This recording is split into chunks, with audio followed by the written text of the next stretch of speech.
Bonjour frères et sœurs, soyez tous bénis et fortifiés par la grâce de notre Seigneur Jésus-Christ.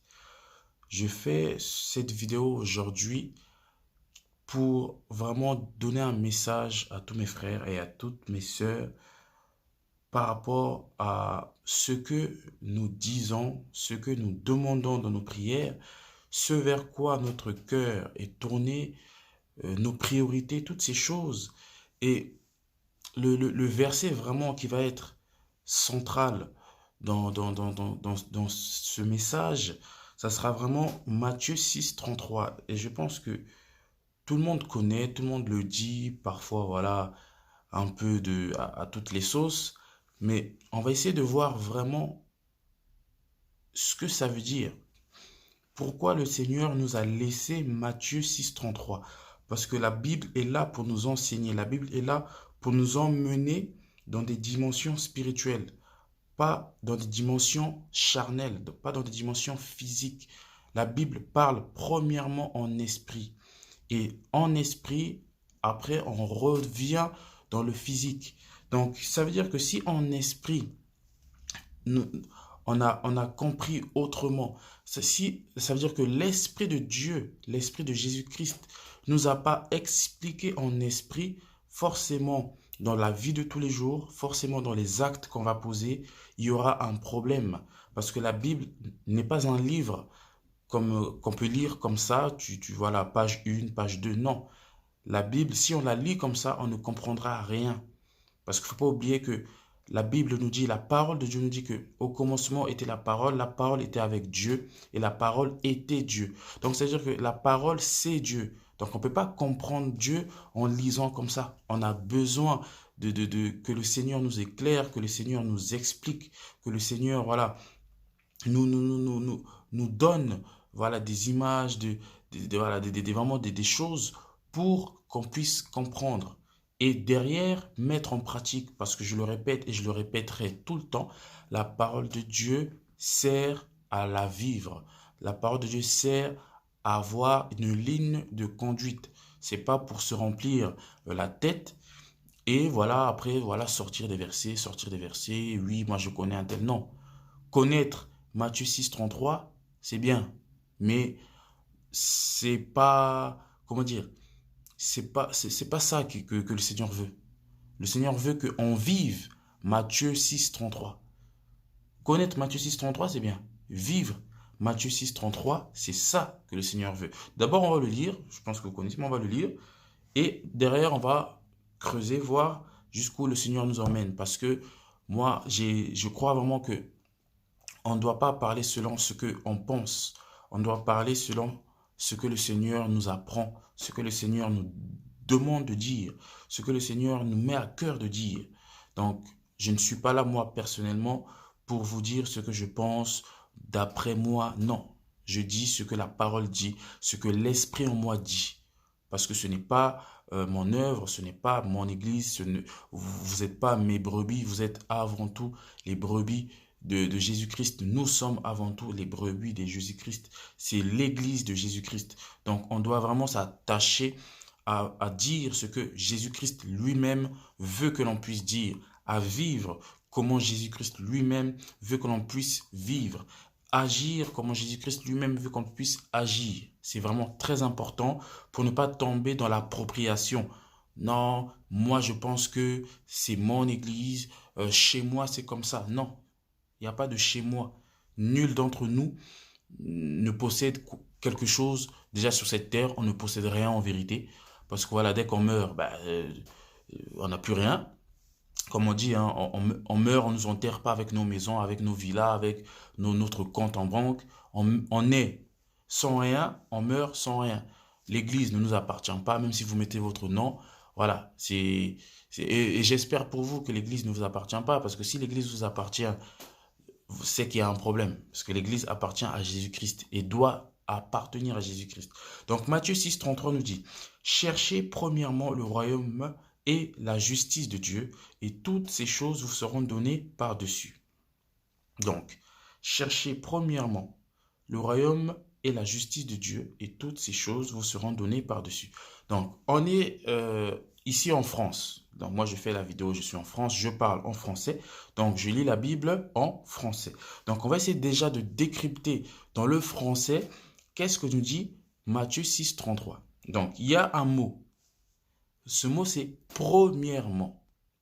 Donc dans le français, quand on dit premièrement, ça veut dire que c'est avant toute chose.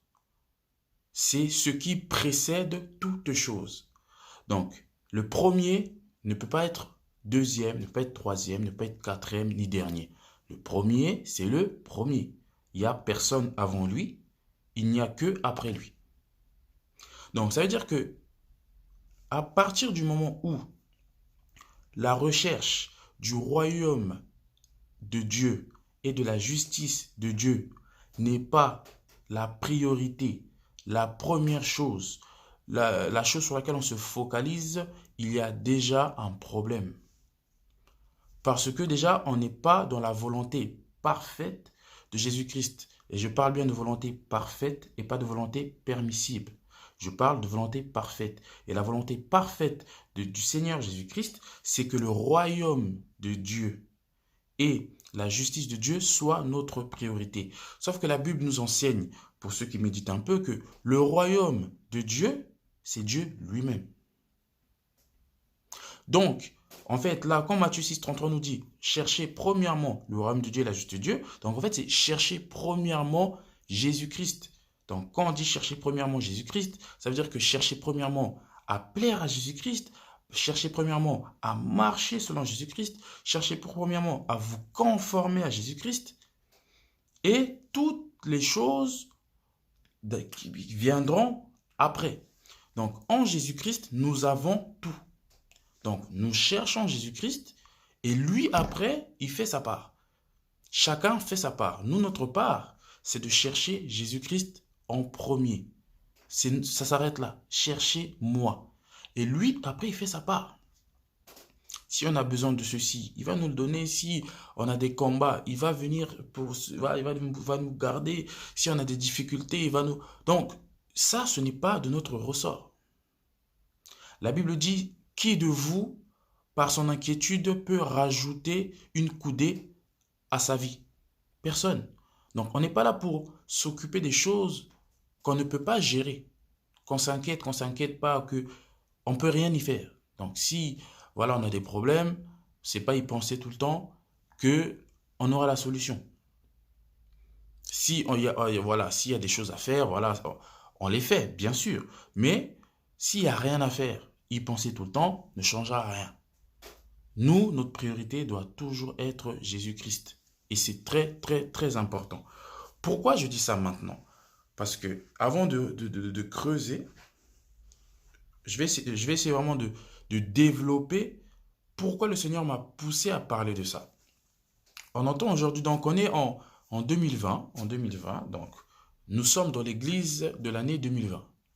Donc dans l'église de l'année 2020, on voit des chrétiens prier tous les jours pour le mariage, mais leur vie n'est pas carrée selon le Seigneur. On voit des chrétiens tous les jours prier pour avoir un diplôme, mais leur vie n'est pas carrée selon le Seigneur. On voit des chrétiens tous les jours prier pour avoir des enfants, mais leur vie n'est pas carrée devant le Seigneur. Et je précise devant le Seigneur, ce que pensent les hommes de vous, c'est pas ça qui vous emmènera au ciel. Le témoignage est important. C'est vrai. Parce que la Bible nous dit, même dans Tite et dans Timothée, nous devons avoir un bon témoignage. Mais ce témoignage-là doit juste être le reflet du témoignage de Jésus-Christ. Donc ça veut dire que Jésus-Christ nous agrée et forcément ses enfants, en voyant les œuvres de leur Père en nous, ils nous agréent aussi. Mais si vous êtes agréés par des gens qui eux-mêmes ne sont pas agréés par Jésus-Christ, est-ce que cet agrément est valable? Non. Donc, suffisez uniquement à ce que pense mon pasteur pense ceci, oui mais moi mes amis ils disent que moi je suis un bon chrétien, tout ça, tout cela. C'est pas ça que nous devons rechercher. Nous devons rechercher premièrement à plaire au Seigneur. Et ça revient aussi à ce que nous dit Matthieu 6, 33. On doit rechercher d'abord le Seigneur, même même dans notre marche, même dans Seigneur, est-ce que ça va pas? Que pense le Seigneur de ce que je suis, de ce que je fais? Que pense le Seigneur de ma vie? Donc là, on voit bien que si on vit Matthieu 6,33, déjà, on peut être serein. Parce que si notre objectif, c'est vraiment le Seigneur, notre marge d'erreur est de 0. Pourquoi je dis 0? Parce que ce n'est plus nous qui sommes les guides, les repères de notre propre vie, c'est Jésus-Christ. Nous, on peut se tromper. Un homme peut se tromper. Consciemment ou inconsciemment, voilà, on a mal calculé quelque chose, donc du coup, on tombe un peu à côté. On attendait quelque chose, telle date, mais voilà, voilà, il y a eu du retard, etc., etc. Donc l'homme peut se tromper, même sans faire exprès, même si pour lui c'était sûr, voilà, il voulait vraiment faire les choses. Il peut se tromper parce qu'il y a ce qu'on appelle les imprévus. Mais Jésus-Christ, lui, n'a pas d'imprévu. Le seul imprévu de Jésus-Christ, c'est nous-mêmes. Si nous-mêmes, on sort de la volonté, on sort du plan, on sort de la route de Jésus-Christ, forcément, Jésus-Christ, vu qu'il ne force personne, vu que Jésus-Christ voilà, n'est pas là pour opprimer, pour obliger les gens. Donc forcément, il se retire. Il attend qu'on puisse revenir à notre premier amour. Mais si nous, on fait notre part, qui va empêcher Jésus-Christ de faire sa volonté? Personne. En tout cas dans notre vie. Parce que voilà, Jésus-Christ, c'est une relation entre nous et lui. Après, la relation entre les autres et lui, ça les regarde eux. Nous, voilà, on peut le conseiller, on peut, voilà, prier ensemble, etc. Mais on ne connaît pas le cœur des gens. On ne connaît pas les pensées des gens, on ne connaît pas ce qu'il y a à l'intérieur des gens. Donc, quand on voit au jour d'aujourd'hui que les gens, leur sujet de prière, même dans les chansons, parce que chanter pour le Seigneur, c'est aussi prier, quelque part. Quand c'est fait selon la parole, quand c'est fait conduit par le Saint-Esprit de Dieu, c'est censé être pour prière. Mais au jour d'aujourd'hui, on voit même que même dans les chansons, c'est que prospérité, leadership, vous serez riche, vous serez ceci, ouais, Seigneur, tu m'as promis, tu avais promis que ceci, vous serez la tête et non la queue. Donc, plein de choses qui, comment dire, qui peuvent faire du bien. Je ne suis pas là, je suis moi-même marié, donc oui, bien sûr, être marié, ça fait du bien. Je suis moi-même père, donc oui, avoir des enfants, ça fait du bien. Voilà, je suis moi-même, Dieu me fait grâce, voilà, je vis quand même dans le confort. Donc oui, ça fait du bien. Donc ce sont des choses qui font du bien. Mais une chose qui fait du bien n'est pas une chose qui sauve. Et ça, il y a beaucoup de gens qui font, voilà, ce mélange-là. Avoir quelque chose qui nous fait du bien, ça ne veut pas dire que cette chose-là va nous sauver. Sauf que, qu'est-ce que le Seigneur attend de nous? Que d'abord nous recherchions le ciel. Donc que nous recherchions ce qui nous sauve. Quand on prend Jean-Baptiste, quand il criait dans le désert, est-ce qu'il criait venez et vous aurez des maisons, venez et vous... Non. Repentez-vous, car le royaume des cieux est proche.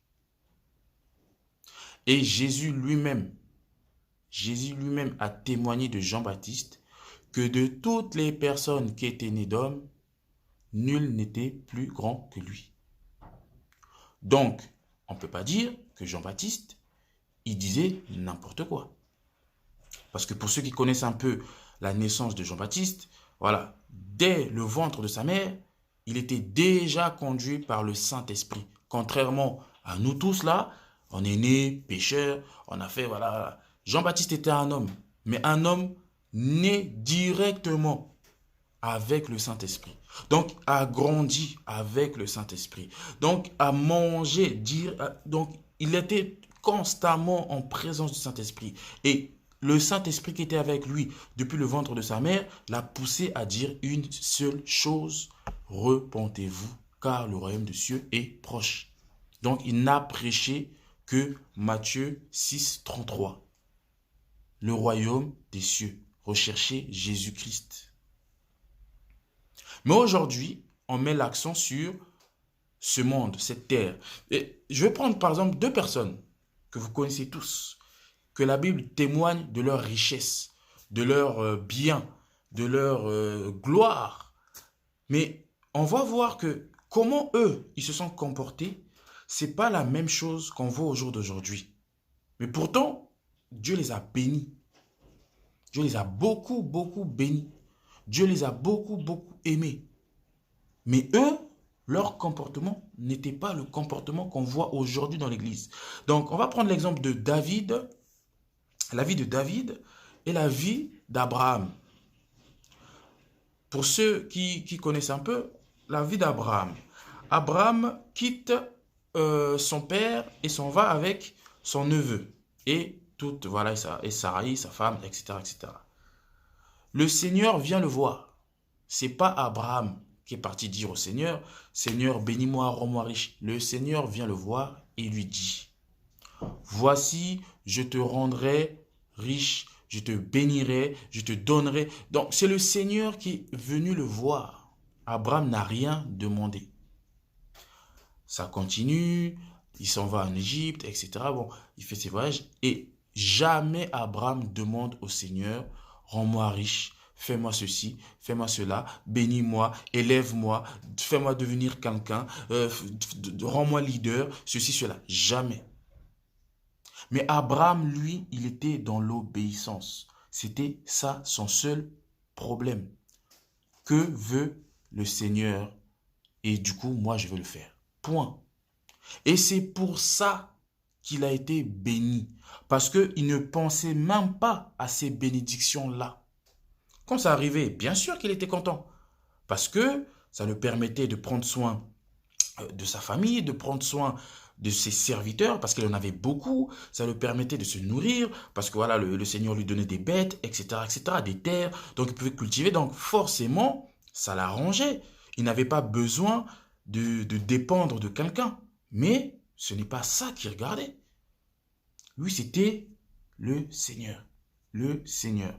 Abraham, je te bénis. Merci Seigneur. Le Seigneur. Abraham, je te donne des terres. Merci Seigneur. Le Seigneur. Le Seigneur. Et du coup, même si le Seigneur ne lui avait pas donné tout ça, Abraham, le Seigneur. Le Seigneur. Le Seigneur. Tout le temps.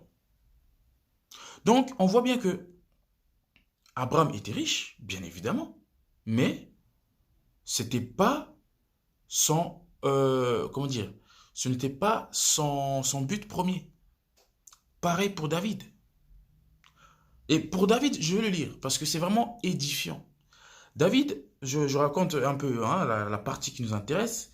Et du coup, après, on va voir ce qui se passe dans 1 Samuel 17. Donc David est envoyé par son père pour justement aller rendre visite à ses frères qui sont au front contre les Philistins, tout ça, tout ça. Donc, il arrive avec de la nourriture, il voit ce qui se passe. Du coup, il pose des questions. Qu'est-ce qui se passe? On lui dit beaucoup de choses. Des choses qui peuvent, voilà, donner voilà, la convoitise. Voilà, ça fait un moment qu'ils nous humilient, ça fait un moment qui nous insulte. Celui qui va réussir à les défaire, il sera vraiment béni. Voilà, le roi va vraiment lui donner des biens, sa famille sera vraiment... Donc en gros, ils lui disent plein de choses. Et dans ces plein de choses-là, il y a des choses matérielles, il y a des choses, des récompenses, il y a tout ça. Mais David, il ne retient qu'une seule chose. Comment eux, qui sont des incirconcis, peuvent-ils insulter mon Dieu? C'est la seule chose que David retient. Pourtant, on lui répète 2 fois. Quand on lit bien, on lui répète 2 fois. Oui, ils ont fait ci, ils ont fait ci, mais celui qui va réussir, on lui donnera... David, il ne retient qu'une seule chose. Son Dieu. On va le lire donc. 1 Samuel, là pour voir toute l'histoire, il faut remonter un peu, mais là, on va prendre le verset 45. Donc, dans Samuel 17, verset 45, euh, qui va vraiment montrer l'état d'esprit de David. Pourtant, David n'était pas riche. Il était berger, sa famille, bon, voilà, il venait d'une famille, voilà, modeste, sans plus ni moins. Donc, voilà, ils avaient de quoi, mais il n'était pas. Donc, il aurait pu tomber dans, ah, je peux devenir plus riche, ah, je peux devenir plus connu. Donc, la gloire, tout ça. Mais c'est pas ça qu'il a regardé. Regardez ce que David dit à Goliath. Il dit, au verset 17-45, 1 Samuel 17-45, David dit aux Philistins, tu marches contre moi avec l'épée, la lance et le javelot. Et moi, je marche contre toi au nom de l'Éternel des armées, du Dieu de l'armée d'Israël que tu as insulté. C'est tout ce qu'il a retenu. Ce monsieur-là a insulté mon Dieu. Donc ce n'était même pas pour la gloire de oui, si j'arrive à le vaincre, vraiment, je serai reconnu en tant qu'un guerrier puissant. Non. Parce qu'il a vu son peuple craindre ces Philistins-là. Il a vu ces Philistins-là insulter son Dieu. Lui qui aimait son Dieu. Lui qui connaissait son Dieu. Il dit, mais lui, il ne peut pas dire de telles choses sur mon Dieu. Parce que mon Dieu est grand. Mon Dieu est puissant. Comment quelqu'un comme ça peut venir défier mon Dieu? Donc lui, c'est la seule chose qui l'a poussé à aller voir les Philistins et leur montrer justement que son Dieu était puissant. Parce qu'il dit, hein, il dit pas, je te vaincrai grâce à mes techniques, je te vaincrai grâce à mon arme. Je marche contre toi au nom de l'Éternel des armées, du Dieu de l'armée d'Israël que tu as insulté.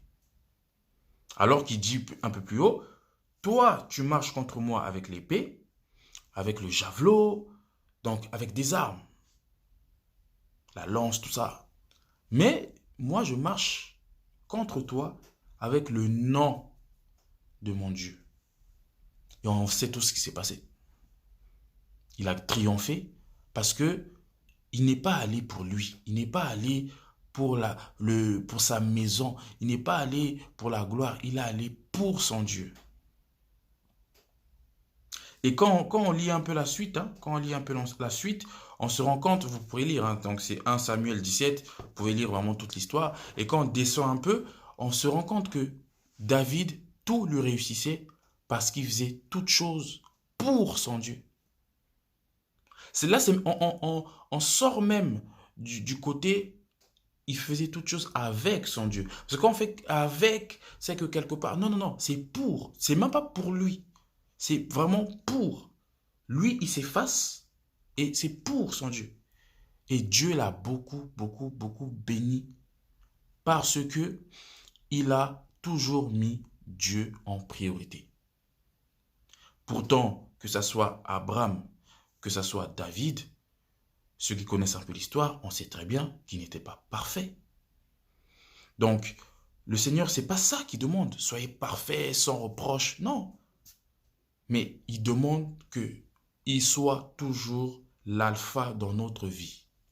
Et David et Abraham, c'est ce qu'ils ont appliqué. Voilà pourquoi le Seigneur a toujours été avec eux. Voilà pourquoi le Seigneur leur a beaucoup donné. Voilà pourquoi le Seigneur était heureux de les voir. Et heureux de voir leur cœur. Parce que dans leur cœur, ils se voyaient. Même si, voilà, il y avait des impuretés, il y avait des choses, mais ils se voyaient. En fait, Abraham et David, dans leur cœur, étaient comme un miroir. Dieu, en les regardant, il se voyait lui. Donc ça le réjouissait. Ces enfants-là pensent à moi d'abord. Malgré qu'ils ont des difficultés, malgré que voilà, ils sont capables de pécher, ils sont capables de tomber, ils sont capables parfois de faire des choses que je ne suis pas d'accord. Mais quand je les reprends, voilà, parce que je suis leur priorité, voilà, ils se repentent tout de suite. Donc, on est encore et toujours dans Matthieu 6, 33. Mais aujourd'hui, on apprend aux gens à prier, à chanter des choses où est ma voiture? Où est mon mariage? Seigneur, tu as promis que là où fouleront nos pieds, tu nous les donneras.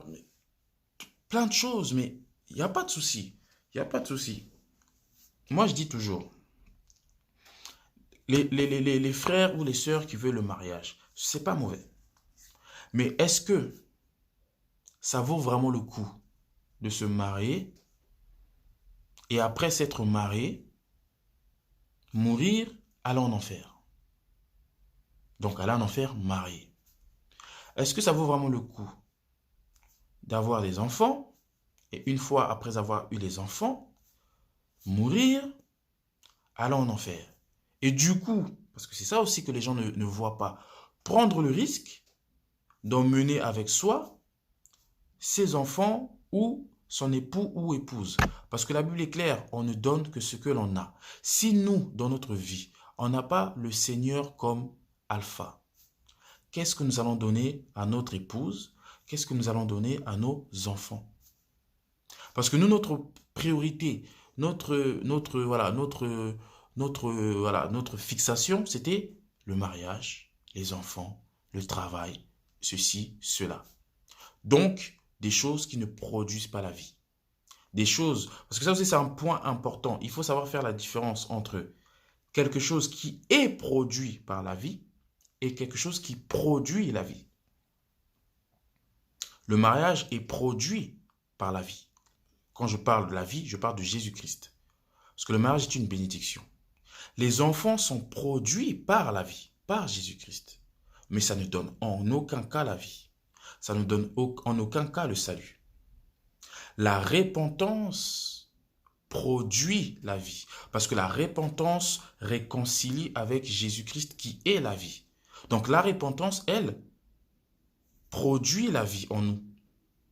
L'obéissance n'est pas produite par la vie. Elle produit la vie. Même si c'est le Seigneur, effectivement, c'est le Seigneur qui met toutes choses en nous. C'est le Seigneur qui nous pousse, qui nous donne la capacité de. Mais c'est quelque chose qui en nous met la vie. Donc, est-ce que le Seigneur attend de nous qu'on vive selon ce qui est produit par la vie ou de vivre selon ce qui produit la vie? L'amour produit la vie en nous. On en revient sur les fruits de l'esprit. L'amour, la compassion, la sanctification, persévérer dans la foi, toutes ces choses qui produisent la vie. Parce que ces choses-là détruisent en nous les ténèbres. Le mariage n'a jamais détruit les ténèbres dans la vie d'une personne. Parce qu'on voit des gens se marier, divorcer, etc., etc. Donc ça ne produit pas la vie. Les enfants n'ont jamais produit la vie dans la vie d'une personne. Parce qu'on voit des parents complètement dépassés par leurs enfants, des enfants mal élevés qui ont du mal à obéir, qui ont du mal à écouter, qui ont du mal à grandir correctement. Le travail n'a jamais produit la vie. Parce qu'on voit des gens, depuis qu'ils travaillent, je n'ai plus le temps pour le Seigneur, tout ça. Donc, ils travaillent, mais au travail là-bas, c'est le monde. Donc, ils se retrouvent à devoir faire des choses alors qu'ils savent très bien que le Seigneur n'est pas forcément d'accord. Donc, on voit bien que ça ne produit jamais la vie. Mais aimer sincèrement, quand je parle d'aimer sincèrement, aimer comme Jésus-Christ aime, ça produit la vie. Pardonner, ça produit la vie.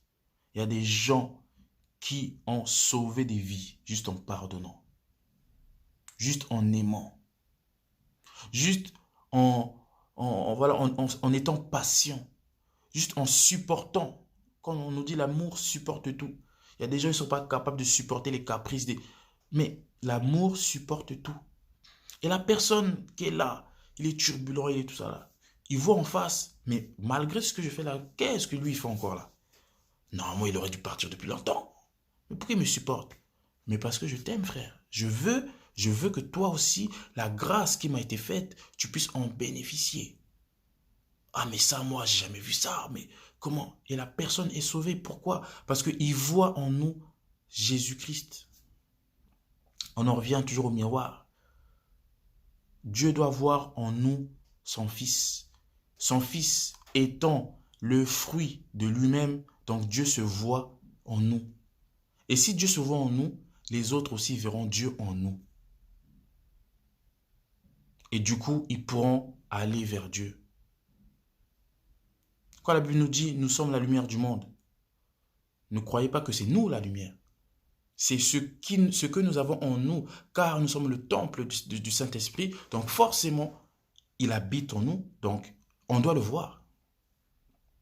Mais si on passe notre temps à faire des prières matérielles, à faire des prières qui s'attachent à ce monde, qui s'attachent à ce siècle, comment pourrons-nous, comment pourrons-nous produire la vie alors que nous savons très bien que ce monde est pourri, que ce soit spirituellement, que ce soit physiquement, on voit les choses. Ce monde ne peut pas produire la vie. Donc pourquoi nous attacher à ce monde? Pourquoi nous attacher à des choses superficielles qui, attention, peuvent nous faire du bien, mais ça doit être secondaire, voire même en troisième position. Comme nous dit la Bible, hein, dans Matthieu 6, 19, on va lire. Matthieu 6, 19. Que nous dit Matthieu 6, 19? Ne vous amassez pas des trésors sur la terre, où la teigne et la rouille détruisent et où les voleurs percent et dérobent. Mais amassez-vous des trésors dans le ciel, où la teigne et la rouille ne détruisent point, et où les voleurs ne percent ni ne dérobent, car là où est ton trésor, là aussi sera ton cœur. Ce verset est très français.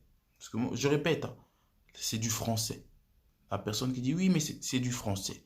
Chacun chez soi peut lire, relire, méditer. Jésus-Christ est là, si on ne comprend pas. Il y a aucun secret. Jésus, même si on ne comprend pas, on n'a qu'à prier. Jésus-Christ va toujours nous répondre. Si notre cœur est disposé, si on cherche sincèrement la vérité, Jésus-Christ va nous répondre. Parce que nous avons besoin de la vérité. Donc, il le sait. Donc, il va forcément nous expliquer pour qu'on puisse être éclairé, pour que le voile puisse se déchirer. Donc, je répète, ne vous amassez pas des trésors sur la terre où la teigne et la rouille détruisent et où les voleurs percent et dérobent. Mais amassez-vous des trésors dans le ciel où la teigne et la rouille ne détruisent point et où les voleurs ne percent et ni ne dérobent, car là où est ton trésor, là aussi sera ton cœur.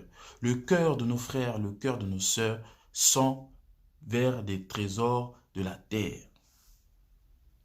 Ou créer des entreprises, comme je disais, se marier, avoir un travail où on est reconnu internationalement, avoir des relations, avoir ceci, avoir cela. Mais ce sont des choses de la terre. Et comme le verset le dit si bien, le diable peut les détruire, le diable peut les toucher, le voleur peut... Voilà, vous avez une belle maison, mais quelqu'un qui vient et cambriole votre maison, et après il vous reste quoi? Alors que si votre cœur est tourné vers le ciel, le diable n'a jamais accès au ciel. Le diable n'a jamais accès au ciel. Les voleurs n'ont pas accès au ciel. La rouille n'a pas accès au ciel. Donc si vos biens les plus précieux sont au ciel, qu'est-ce que vous avez à craindre? On ne peut pas vous les voler, on ne peut pas les détruire, on ne peut pas les corrompre, on ne peut rien y faire. Donc, pourquoi s'obstiner à vouloir bâtir des empires sur cette terre? Si c'est la volonté, parce que ne prenez pas mon discours comme, oui, il ne faut pas chercher, non. Il faut chercher un travail, oui. Le mariage est une bénédiction, oui. Réussir, c'est bien, c'est pas mauvais de réussir, oui. Mais il ne faut pas que ça soit une priorité. Il ne faut pas que ça soit une priorité. Parce que c'est pas ça qui sauve. Si le Seigneur veut que vous soyez riche pour son plan, vous serez riche. Si le Seigneur veut que vous ouvriez des entreprises pour son plan, vous en ouvrirez. Si le Seigneur veut que vous vous mariez, vous vous marierez. Si le Seigneur veut que vous ayez des enfants, vous en aurez. Même dans nos prières. Oui, Seigneur, je veux des enfants. Seigneur, donne-moi, donne-moi. Le Seigneur connaît votre cœur, donc il sait que vous en voulez.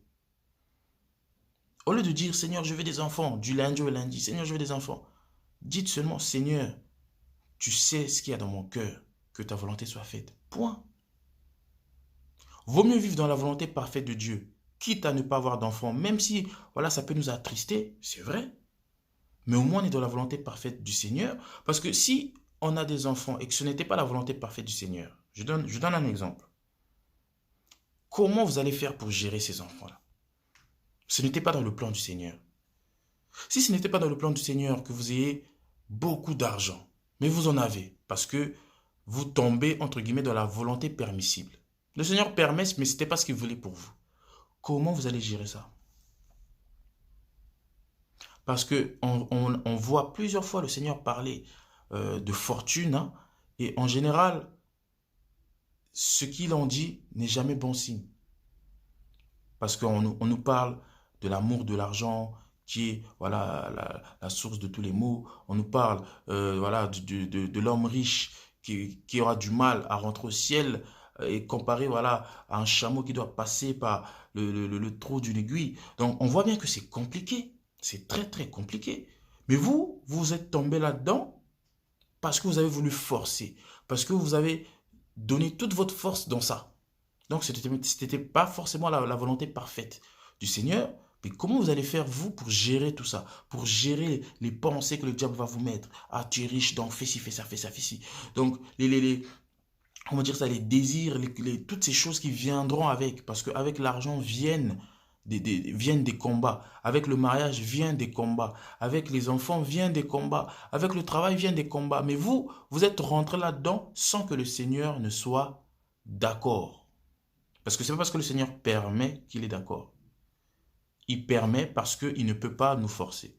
Il prévient, il parle, il dit voilà, il montre. Mais si on veut forcer, ah mais on va faire.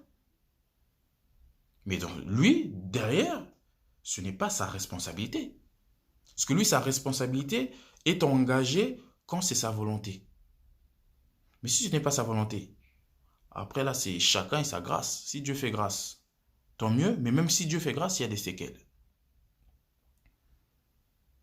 C'est comme... Parce que les gens, ils voient le Seigneur comme si quelqu'un qui n'a aucun sens. Non, le Seigneur a un sens. Il dit quelque chose. Ce qu'il dit, c'est ce que lui, il agrée. Ce qu'il ne dit pas, il ne l'agrée pas. C'est comme, par exemple, nous allons prendre voilà, une assurance. Auto, une assurance maison, etc. L'assureur, il va vous dire quoi? S'il arrive ça, c'est bon. Si vous faites ça, c'est bon. Mais si vous faites autre chose, je ne vous couvre pas.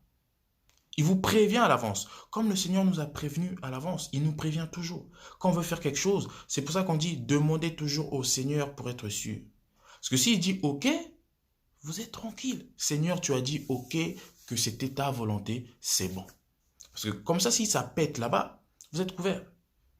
Mais si vous faites le têtu, l'assurance dit, pour être couvert, il faut avoir son permis, mais vous roulez sans permis. Il vous arrive un accident. Mais qu'est-ce que vous voulez que l'assurance fasse?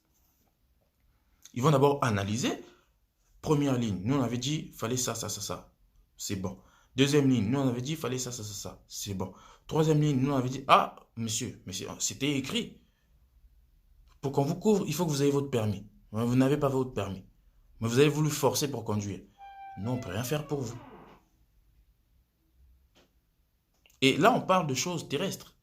Donc voilà, bon, il y a toujours, entre guillemets, moyen de s'en sortir. Mais dans les choses spirituelles, parfois, c'est irréversible. Vous allez faire quelque chose que le Seigneur ne vous a pas demandé de faire, que le Seigneur vous a interdit de faire, que le Seigneur ne voulait pas que vous fassiez. Ça pète là-bas, là. Parfois, c'est la mort. Parce qu'on oublie souvent que la mort fait partie des risques quand on désobéit au Seigneur.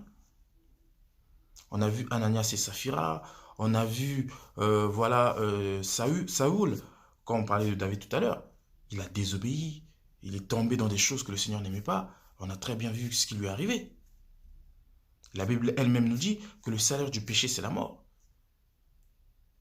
Donc, David et Abraham étaient dans l'obéissance, étaient dans la recherche perpétuelle du Seigneur. Donc leur cœur, leur prière, leur chant, David qui est très connu, voilà, pour chanter, était toujours tourné vers le Seigneur et le Seigneur. Après, ce n'est pas interdit de demander des choses au Seigneur. C'est même, la Bible en parle, on peut demander, mais il ne faut pas que ça devienne une obsession, il ne faut pas que ça devienne notre but premier. En fait, c'est juste ça, en fait. Il ne faut pas que ça devienne notre but premier. Et dans cet esprit, on va lire Jacques 4, verset 3. Que la Bible nous dit-elle? Vous demandez et vous ne recevez pas, parce que vous demandez mal, dans le but de satisfaire vos passions. Vous ne demandez pas pour des choses nobles. Par exemple, le Seigneur, pour les autres, parce que vous avez un amour. Seigneur, donne-moi vraiment les capacités d'aider mon frère. Donne-moi vraiment les capacités. Je ne parle pas forcément financièrement, parce que voilà, dans ce monde, tout est devenu financier. Mais que ce soit le temps, que ce soit financier, que ce soit l'amour, que ce soit vraiment la compassion. Ça, ce sont des bonnes choses. Mais si on demande pour satisfaire nos passions, Seigneur, je vais être riche pour acheter une villa. Même si on ne le dit pas, Seigneur, je vais être riche. Mais au fond de nous, on sait très bien que dès que j'ai ça là, directement villa, je vais aller voyager partout, tout ça. Là. Seigneur, donne-moi une femme là. Et au fond, de nous, on sait, ah, comme ça, je vais bien profiter là. Mais le Seigneur sait très bien que mais dès que je vais lui donner la femme là, il va m'oublier. Il va m'oublier. Ce sera que sa femme, sa femme, sa femme. Mais tu pries quand? Oui, mais là, on est au restaurant. Là, il faut qu'on voyage un peu là. Dès que j'ai le temps, on va essayer de s'organiser. Parce que ce sont nos passions qu'on voulait satisfaire dans nos prières. Et pas le Seigneur. Donc, demander, c'est pas mal. Parce que là, Jacques 4 nous dit, vous demandez, mais vous ne recevez pas. Pourquoi? Parce que vous demandez mal. Donc, ça veut dire qu'on peut demander. Mais on doit bien demander. On doit demander pour satisfaire la volonté du Seigneur. Pas pour satisfaire nos convoitises. On a vu notre frère là-bas était béni. Ouais, pourquoi que lui? Pourquoi que lui? Moi aussi je veux. Oh! Seigneur, tu avais béni Abraham. Pourquoi moi tu ne me bénis pas? Oh! Seigneur, Paul pouvait faire ceci. Pourquoi moi je ne peux pas faire ça? Oh! Prions vraiment pour notre cœur. Prions pour notre marche. Prions pour la sanctification de nos âmes. Prions pour les âmes. Prions pour les choses qui emmènent au ciel. Ne prions pas pour des choses matérielles, vraiment. Parce qu'il y a beaucoup trop de frères qui prient pour des choses matérielles. La Bible nous dit dans Proverbe 15, 29. Parce que j'aime beaucoup moi les versets. Parce que, oui, mais il a dit. C'est pas moi qui dis. C'est la parole de Dieu qui dit. Et je répète, elle est en français. Ce sont des mots que tout le monde peut comprendre. Et même s'il y a des mots qu'on ne comprend pas, le Seigneur est capable de débloquer notre intelligence. Parce que quand on prend Moïse, on voit qu'il était bègue. Mais le Seigneur a débloqué son intelligence et il a fait des grandes choses. Quand on parle de David, il est passé de berger à roi. Alors qu'aujourd'hui, pour être président, il faut avoir fait des études compliquées. Donc on voit bien qu'avec le Seigneur, il ne regarde pas notre intelligence. S'il a besoin, il va débloquer. Que nous dit Proverbe 15, 29? L'Éternel s'éloigne des méchants, mais il écoute la prière des justes. Est-ce que, avant de demander quelque chose au Seigneur, vous êtes juste? Est-ce que dans votre cœur, il n'y a pas de la rancune? Est-ce que dans votre cœur, il n'y a pas de l'amertume? Est-ce que dans votre cœur, il n'y a pas de la convoitise? Est-ce que dans votre cœur, il n'y a pas de la colère? Toutes ces choses-là. Mais vous pensez qu'à demander des choses, Seigneur, je veux un travail, Seigneur, je veux ceci, je veux cela. Cherchez d'abord à être bien devant le Seigneur. Parce que sinon, vous risquez, avec votre travail là, que vous aurez eu là, d'aller en enfer avec. Avec vos enfants que vous aurez eu là, d'aller en enfer avec. Avec votre femme ou votre mari que vous aurez eu là, d'aller en enfer avec. Avec votre villa que vous aurez acheté avec votre argent que vous aurez eu là, d'aller en enfer avec. Et à quoi ça sert? Priez pour les choses qui sont importantes. Comme je l'ai dit tout à l'heure, Jean-Baptiste criait pour le royaume des cieux. Les 12 criaient pour le royaume des cieux. Jésus lui-même criait pour le royaume des cieux. Il prêchait le ciel, il prêchait Dieu. Il ne prêchait pas des choses, oui, vous serez riche. Non. Parce que la Bible nous dit, parce que beaucoup de gens cherchent les bénédictions. Oh, les bénédictions, tout ça. Éphésiens 1, 3 nous dit quoi? Béni soit Dieu le Père de notre Seigneur Jésus-Christ, qui nous a bénis de toutes sortes de bénédictions spirituelles dans les lieux célestes. Nous sommes déjà bénis, nous sommes déjà riches. Déjà juste le fait d'avoir Jésus-Christ dans sa vie est une bénédiction, est une richesse. Donc pourquoi chercher encore des bénédictions, des complications, des complications? Si le Seigneur nous donne, tant mieux. Paul disait quoi dans Philippiens? Je sais vivre de peu comme je sais vivre de beaucoup. Je sais vivre dans dans la pauvreté comme je sais vivre dans la richesse. Parce que c'est pas ça l'important. Si j'ai, tant mieux. Si je n'ai pas, tant pis. Tant que j'ai Jésus-Christ, c'est ça mon seul et unique souci. On en revient encore une fois à Matthieu 6, 33. Paul cherchait d'abord le ciel. Si derrière, il est bien, physiquement, financièrement, tout ça là, gloire au Seigneur. Si ça va pas, que ça soit son corps un peu fatigué, tout ça là, tant que le Seigneur est avec lui, il sait que je suis en paix avec mon Seigneur, ça lui allait. Donc, cherchons vraiment à raisonner comme nos aînés dans la parole et non pas comme ce siècle-là. On est en 2020, les pasteurs, les frères, tout le monde là, c'est seulement bénédiction, bénédiction, richesse, mariage, tout ça là, argent, leadership par là-bas, la tête et non la queue par ici. De même dans les chansons, si Jésus descend de ton trône, que tu accomplisses. Jésus va descendre encore pourquoi? Il est descendu. Il a tout accompli. Et, et là, on vient de le lire. Dans Éphésiens 1, 3, on est déjà béni. Vous cherchez encore quoi? Les bénédictions, on les a déjà. Mais ce qu'on peut perdre, c'est notre salut. Donc prions pour notre salut. Prions pour le salut des âmes. Prions pour le salut de nos familles. Prions pour nos âmes. Prions pour le ciel. Et de toute façon, si on doit se marier, on se mariera. Si on doit avoir des enfants, on en aura. Mais comme on les aura eus, parce que le Seigneur aura jugé bon de nous les donner, on pourra facilement aider notre mari, notre femme à aller au ciel. On pourra facilement aider nos enfants à aller au ciel. On pourra facilement aider nos collègues, si c'est au travail, à aller au ciel. On pourra facilement aider les autres à aller au ciel parce que ce sont des compléments que nous avons eus, mais nous, on est déjà fixés vers le ciel. Donc, on pourra les emmener avec nous. Mais si nous, on est fixés vers la terre, bon, on les emmènera vers la terre. Sauf que la terre retournera à la poussière. Donc, vraiment, que le Seigneur vraiment fortifie son peuple et sachant quoi dire à notre Père, sachant quoi demander, sachant quoi prier, sachant sur quoi mettre l'accent. Parce que l'important, c'est le ciel, l'important, c'est Jésus-Christ. Donc, cessons de nous distraire avec des prières voilà, qui sont parfois voilà, des distractions. Parce qu'il y en a qui vont dire, oui, mais le mariage, c'est pas bien. Non, le mariage, c'est bien. Mais le mariage n'est pas une priorité. Oh, oh, Seigneur, je veux les dons. Les dons, c'est bien. Mais les dons ne sont pas une priorité.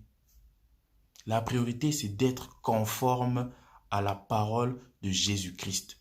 Si le Seigneur nous donne des dons, gloire à Dieu. Dans tous les cas, c'est pour son œuvre, c'est pour les utiliser.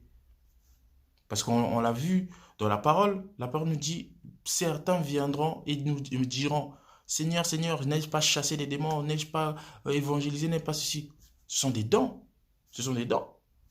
Mais pourtant, Jésus leur dira, voici, je ne vous ai point connu. Donc, cherchons Jésus. Si Jésus nous connaît, c'est bon. Mais si on cherche les dons, si on cherche les mariages, si on cherche les bénédictions, toutes ces choses-là, alors que en lui, il y a tout ça, on risque de se perdre. Donc, c'était vraiment ça que je voulais partager. Ressaisissons-nous, concentrons-nous sur la sanctification, concentrons-nous sur la vérité, concentrons-nous sur la parole, concentrons-nous sur Jésus-Christ et le reste nous sera donné par-dessus, mais de la manière que le Seigneur a prévu, de la volonté parfaite du Seigneur. Arrêtons de prier, de chanter des choses qui sont, voilà, que ce monde, parce que le Seigneur dit, hein, ne vous conformez pas au siècle présent. Ce n'est pas forcément que pour le monde, mais le siècle présent, c'est aussi les églises présentes. Des pasteurs qui enseignent des choses, qui perdent les gens, qui maintiennent les gens sur la terre, alors que le Seigneur nous demande d'être spirituel, d'être conduit par l'Esprit. Donc vraiment que le Seigneur nous fortifie tous, soyez vraiment encouragés, que le Seigneur nous aide. Et à une prochaine vidéo, que le Seigneur, si le Seigneur me met à cœur, c'est avec plaisir que je partagerai avec mes frères, avec mes sœurs, pour l'édification de son peuple. Car le Seigneur nous a demandé effectivement de le rechercher lui, mais aussi de nous aimer les uns les autres. Et s'aimer, c'est la vérité, de s'aimer dans la vérité. Si ton frère fait quelque chose de mal, lui dire, pour justement l'aider à ne pas perdre le ciel. Si ta sœur fait quelque chose de mal, lui dire. C'est ça aussi l'amour. Et on en revient toujours au Seigneur. Aider les autres aussi à se focaliser sur le Seigneur. Nous-mêmes nous focaliser sur le Seigneur. C'est ça qu'on doit prier, c'est ça qu'on doit demander en priorité. Et je précise en priorité, c'est pas mauvais de prier, de demander parfois des choses au Seigneur, mais ça doit pas être notre priorité. Voilà. Que le Seigneur en tout cas soit glorifié. Et je vous dis vraiment au revoir. Et que le Seigneur nous fortifie tous dans notre intimité. Que le Seigneur nous apprenne de nouvelles choses. Et en tout cas, n'hésitons pas à les partager, que ce soit dans notre famille, que ce soit dans au travail, si on peut, comment le Seigneur nous guide.